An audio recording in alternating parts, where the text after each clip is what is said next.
This is about the hat section, or as the parts manual calls, hat nose gear drag brace support. And it is item 25 in the drawing from the parts manual. This is the part that supports the pivot for the nose gear to retract.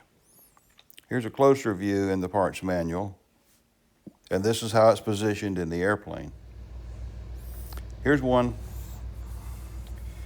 And here's one that's installed in an airplane. You can't see that. Turn it this way.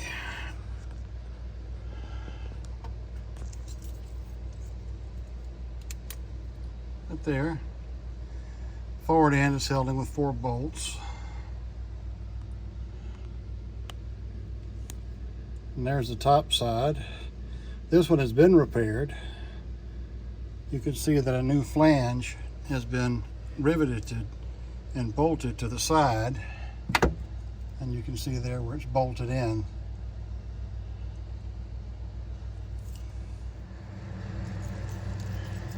Here's another one that has also been repaired in the same manner.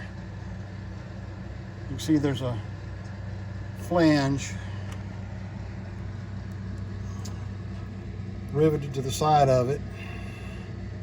That flange is typically made of steel.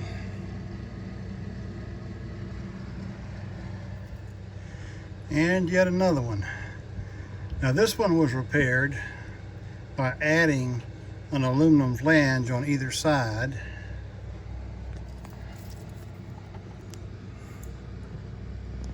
But if you look, the flange goes a lot farther forward. It doesn't end here. It goes a bit farther forward, which is thought to, I suppose, decrease rotational force.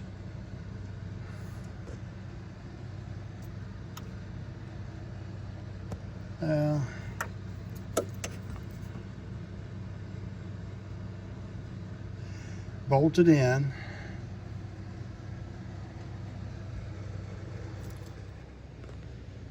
Here I have a collection of damaged hat sections or nose gear drag brace support, auxiliary gear drag brace support, I think they were called somewhere in the book. This one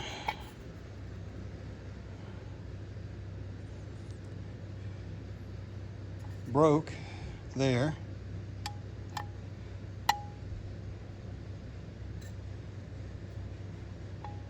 See, the flange is bent, and I suppose that's repairable. This one,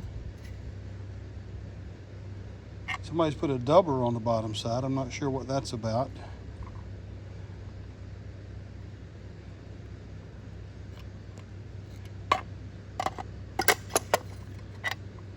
But it has a repair here. Maybe the doubler was to make it fit right with the repair. And that's a piece of steel as it has rust on it. Aluminum doesn't rust. And here's what you might find in an airplane that has problems.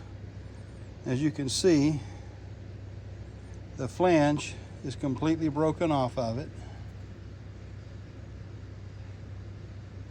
And again, broken at the end.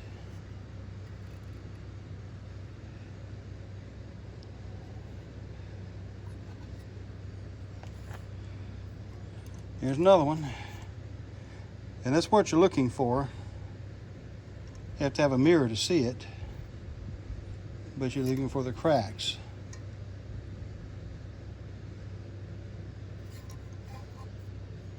And here's one. The bearing has been removed from it. And if you look at the other end, you'll see somebody's welded it and then put a doubler on one of the flanges, and that would be the top flange.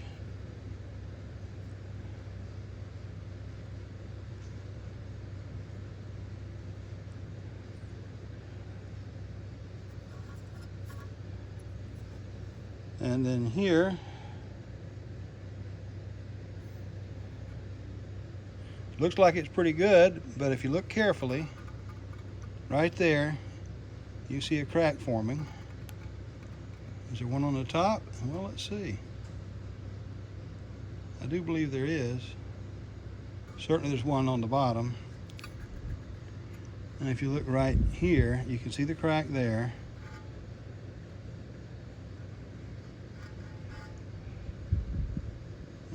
I think you can see it starting to crack right there. Yep, there's a crack. You can't see it well in the picture, but it's there. And one more. Again, this one is cracked on the end and broken on the other side there. And you see a slight crack there.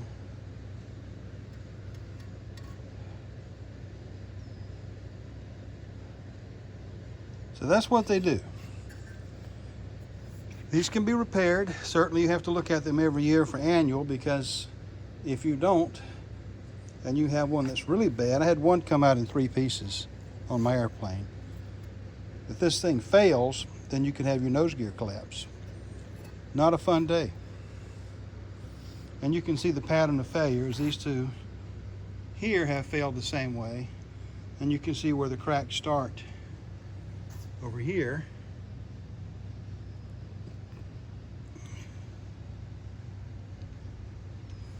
There's a repair that I think Tom DeLuca was doing, where he would remove the flange and then rivet a new flange made of steel in the correct position. We've seen some of those. I think you saw 2 of those in airplanes earlier in the video.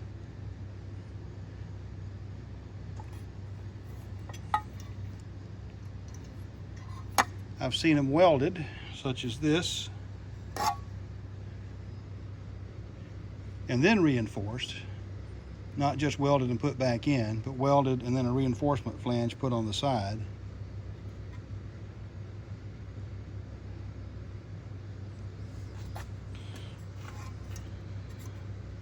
This bearing at the top has a grease fitting in it.